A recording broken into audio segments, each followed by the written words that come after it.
Hey y'all, welcome and/or welcome back to my channel. My name is Janae, if you didn't know, and today's video is another true crime episode. So if you're ready, let's go. Alright y'all, so today's case I feel like deserves a content warning, and I don't think I've ever given a content warning on my channel because I really just feel like, this is a true crime channel, so you kind of know what you're getting yourself into. But this case, the details of this case are very hard to hear, right?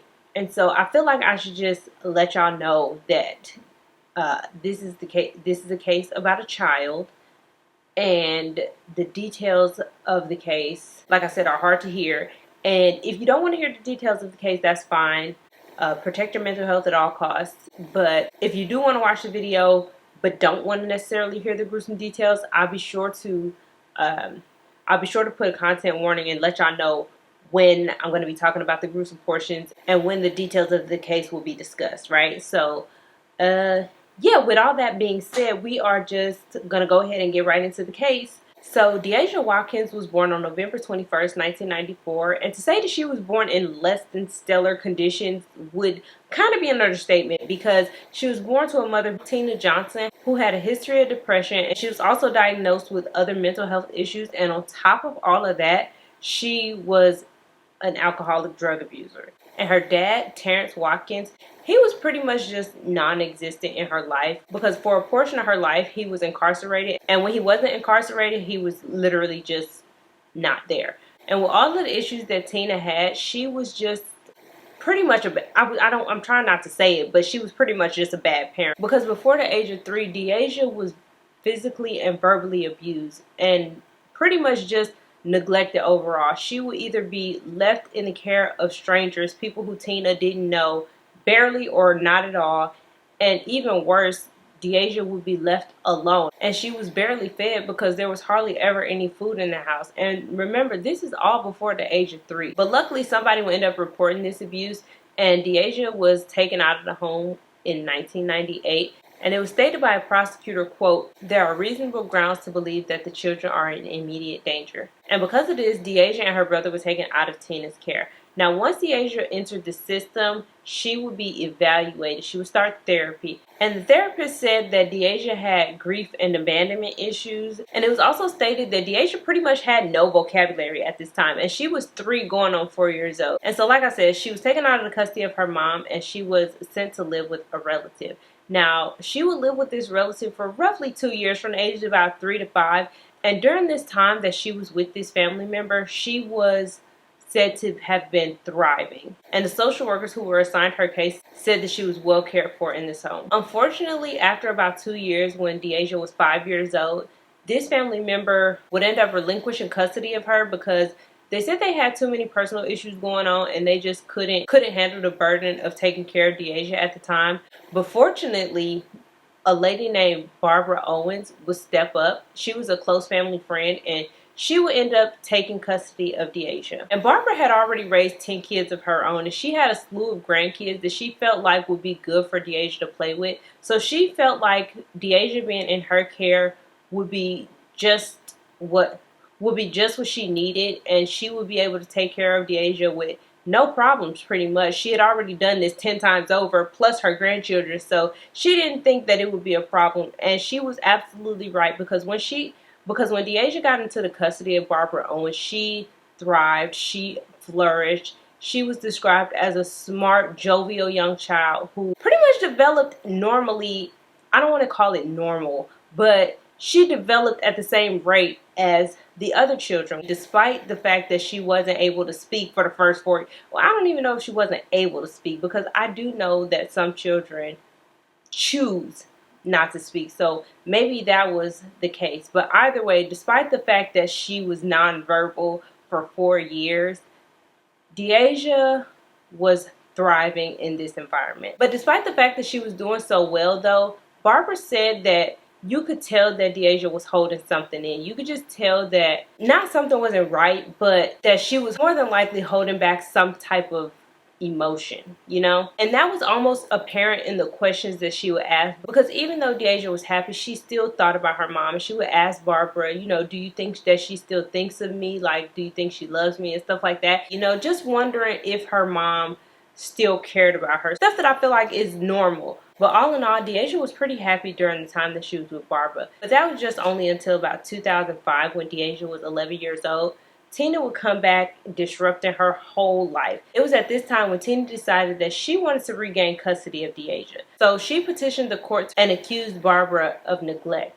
Now, this is all coming from a woman who basically skipped therapy sessions with her daughter. She missed the supervised visitations, and she dropped out of drug treatment programs. And this is all stuff that the courts pretty much asked her to do before she even lost custody of Deasia. Not to mention that she was a no-show for the custody hearing. So the courts pretty much scheduled the custody hearing, and Tina was a no-show.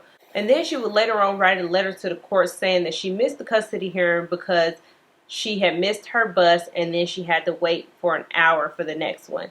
But that she loved her kids. Now, I don't doubt, though, that she loved her children. However, if they are happy and thriving in an environment that doesn't include you, let them be. Now, because of all of Tina's nonsense and tomfoolery, she was not re-granted custody of her child. And because of this, Deasia's biological family started to harass Miss Barbara.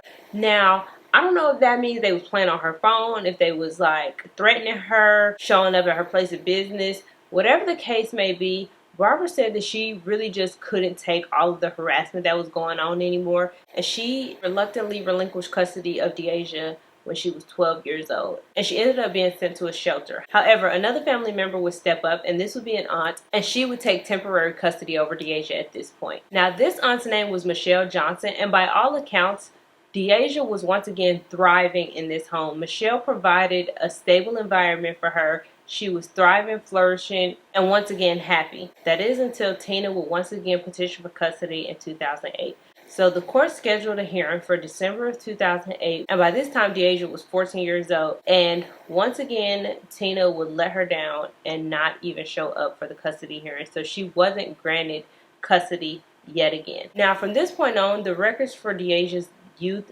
are non-existent. So I don't know if she stayed with the Aunt Michelle or if anything else happened. But what is known is that in 2014, Deasia would get pregnant. And by December of 2014, when she was 20 years old, she would give birth to a little girl who she named Janiah Watkins. Now, at this time, she was living with Janiah's dad. And just a couple of weeks after she had given birth, in January of 2015, the cops would be called because Deasia was said to be acting crazy and talking about demons. So when the police first got there, Deasia was reluctant to cooperate. Like, she wasn't cooperating with the police at all. But eventually they took her into custody, and once they did, they sent her off for a psychiatric evaluation where she was diagnosed with postpartum psychosis.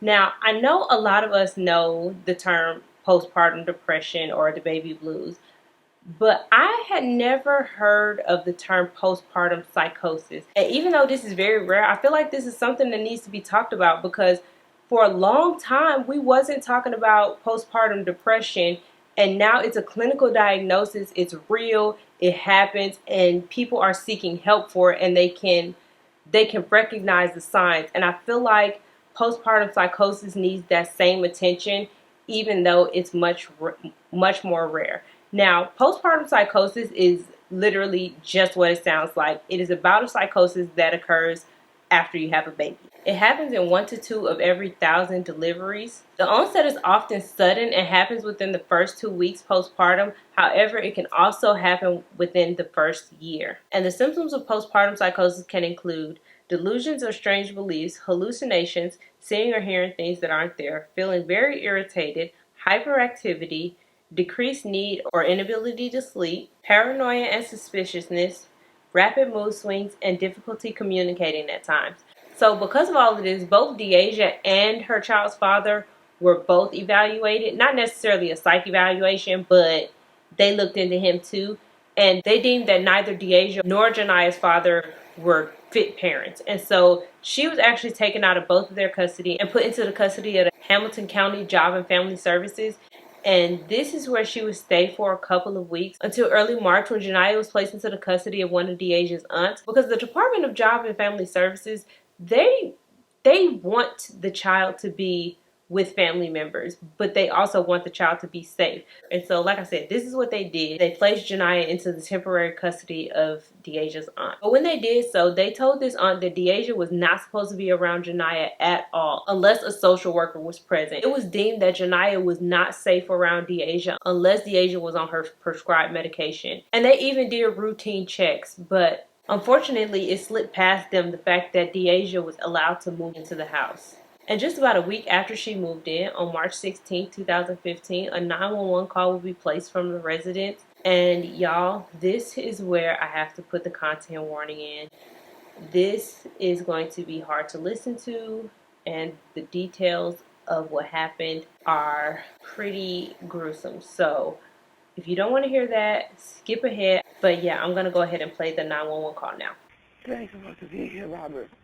Sunshine, I want to know the address of your emergency. Somebody please send the police. My niece killed her baby. Please. What is the address? 5957 Wildwood. Okay, ma'am. Lord, help me. Ma'am, who were you just you were just talking to somebody. Who were you just talking to? My son, he came over here, he found that I was asleep. And he let his kids in to go to school because they go from my house.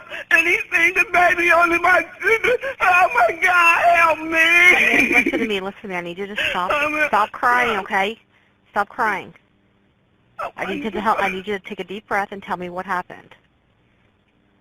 Ma'am, please send the police right away. Ma'am, you weren't crying but I heard you talking to him. You were fine. And then when I picked up, you started crying. I need you to tell me what's going on. I am crying. I was outside screaming. What happened? But he keeps telling me to calm down. I don't what know happened? All I know is my son came in here and woke me up and said, Mama, the baby's dead. And I'm like, what are you talking about? What I'm going to do because she killed this baby. Oh, God. Okay, why are you saying she killed the baby? Because the baby is in the room. Here, talk to my son, brother. How old is the baby? The baby is 3 months. Oh, my God, I'm going to jail. Hello? What happened? Police. I don't know. This house is big. I don't know where my little cousin is. So can you please... Where is the 3-month-old baby? The baby is on my mama's kitchen counter with his head smashed. Now I need you to please send me... Okay, is it a male or female? I know where my little cousin is at. Now if a little girl pop up with a weapon, I'm not going to have a little cousin no more. So can you please... I know it's hard to talk. Can you please just send the police? Okay, I need to know what happened to the baby. I don't know what happened to the baby. I came into the house. She told me. Came into the house. The baby was on the counter. My mom was in the bed asleep. I woke my mom up and we calling you. That's all I know. I don't know nothing else. I have a little cousin. She was here. I don't know. Okay. Listen to me. Look, is the baby breathing? Listen, lady. The baby is deceased. Okay. All right, we're setting the police and an ambulance, okay? Mama. What is your name, sir? Mama, shush. Hello? What is your name? I'm Robert Stewart. And who is the mother of the child? Huh? Who is the mother? Deaja. What is Deaja's last name? Watkins. Is she there right now? No, I don't know where she's at. That's the problem. I don't know where this little girl is at. I don't even know if she's in this house. It's a big house, lady. Please. I don't want to look for her. So if you please send the police. Listen to me, sir. We already have the run started, okay? All right. So no one has any idea what happened to the child. Listen, lady. I cannot explain to you what happened because I do not know. Nobody knows. It happened sometime in the middle of the night. Okay. What do you see when you look at the child? Look, lady. I don't want to describe the scene. The screen is very, very bad. All right, the little baby head is open, open. I'm not going in there to touch nothing because I don't want to mess nothing up. I'm not going in there to look because I already seen it. But it's not. It's very violent. It's a very violent scene. All right, it's very violent. All right, sir. We have police and fire department responding out. All right, I gotta go back to the car because my kids is outside. I don't know where this girl is at. Now, Ma, I need you to either go lock yourself in here or I'm finna go, because I gotta go out here with them. Then come outside, Ma. You gotta pick. Because I got to be out there with them. My kids are scared. I'm not looking nowhere, because if I see her, go ahead. Go ahead. Okay, Mommy, I'm ready to die. I'm not going to die.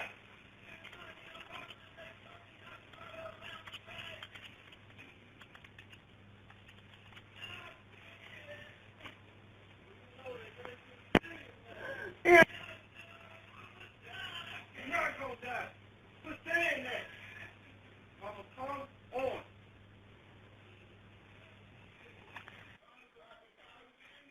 I don't care about anything right now. Hello? Yeah, I'm still here. Miss Stewart. Yes, can I call my aunt, please? Okay, can I speak to your mom?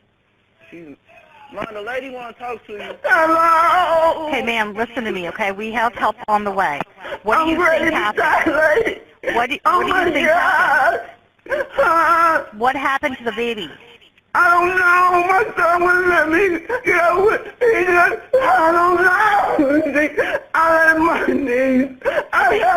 Oh my God, I would You said die. something about your daughter killing My your baby? knees, I want to call my daughter. I'm scared. Okay, so no one can tell me what happened? No, my knees are scared. Oh my God. All right, ma'am, we have help on the way, okay? I'm so scared. Oh my God, I'm gonna die. Oh my God, they're gonna put me in jail. They're gonna Mom, please hurry up. Oh my God. Oh my God. What am I gonna do? Oh my God. What was in my house? What was he doing in my house? Oh my God, Mel. Oh my God. They're on their way, okay?